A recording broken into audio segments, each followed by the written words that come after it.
So today we're going to break down the official NHS guide to getting an autism assessment right here in the UK. We're going to walk you through it step by step to make the whole process a bit clearer. Right, let's dive in. So, are you thinking about an autism assessment, maybe for yourself or for your child? Perhaps you've noticed a few things and you're just not sure what to do next? Well, you're in the right place. We're here to give you a really clear and supportive look at how it all works. Okay, before we properly get started, just a quick but really important note. All the information we're sharing today comes straight from NHS guidelines. But, and this is key, for any personal medical advice, please always speak to your GP. They're the best person to talk to. All right, so here's our guide for today. We'll start with the basics, what autism actually is. Then we'll look at recognizing the signs, how to get an assessment, what happens after a diagnosis, and finally, and this is so important, where you can find help and support. Right then, let's start at the very beginning. First up, what is autism? We're going to get into the basics. The NHS puts it really simply. Autism means your brain just works in a different way from other people's. That's it. It's not an illness or disease. It's just a fundamental, lifelong part of who a person is. And it's so important to be clear about what autism is and what it isn't. So it is something you're born with, and it's a spectrum, which means everyone's experience is completely unique.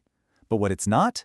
It is absolutely not an illness or a disease. It has nothing to do with how you were parented or with vaccines, and it's not something that needs a cure.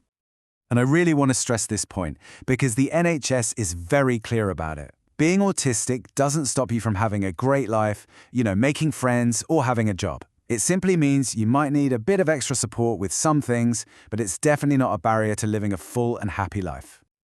Okay, let's move on to our next section, which is all about recognizing the signs, both in children and in adults. And it's really important to remember that these signs can look quite different depending on how old someone is. So when we're looking at children, some of the common signs you might notice are things like, maybe they don't respond to their name, or they tend to avoid eye contact. You might see repetitive movements, like hand flapping, or notice they really like having a strict routine.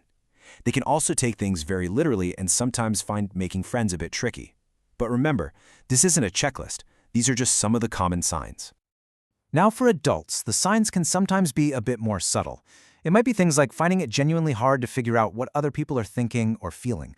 This can make social situations really anxious. You might also find that you come across as blunt or rude when you absolutely don't mean to. That literal thinking is still there, so sarcasm can be tricky.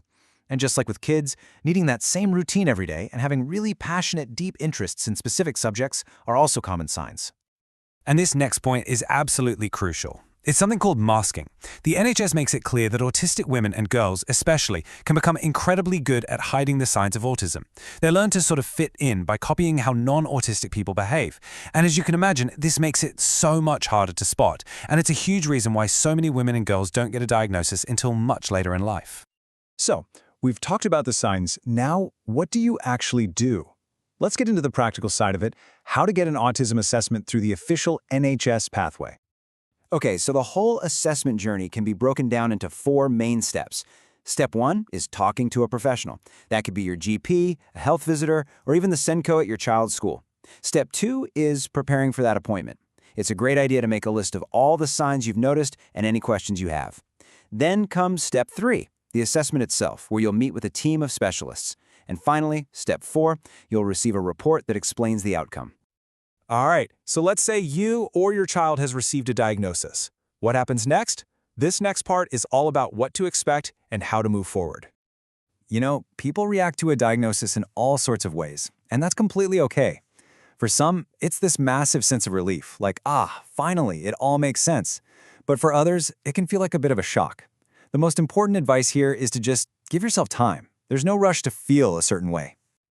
And a diagnosis really can be a powerful tool.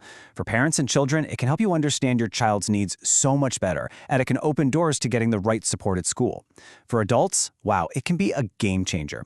It often leads to a much deeper understanding of yourself, helps you get support at work or university, and even gives you the language to explain to others why you are the way you are. Here's something else that's really useful to know. It's quite common for autistic people to have other conditions as well, things like ADHD, anxiety, depression, or dyslexia. An autism assessment won't necessarily look for these, so if you do have any other concerns, it is so important to have another chat with your GP.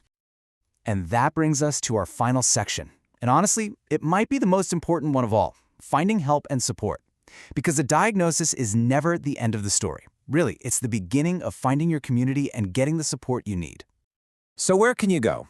Well, there are so many places. National charities like the National Autistic Society are an amazing resource. But you can also look for local support groups right in your area. There are online forums and social media groups too. And don't forget about the support available through your school, college, or workplace. Your local council and, of course, your GP and assessment team are all there to point you in the right direction. I guess the one thing we really want you to take away from all this is that no matter where you are on this journey, whether you're just starting to think about an assessment or you're figuring out life after a diagnosis, there is a whole community and a network of support out there for you. The most important message is this: you are not alone.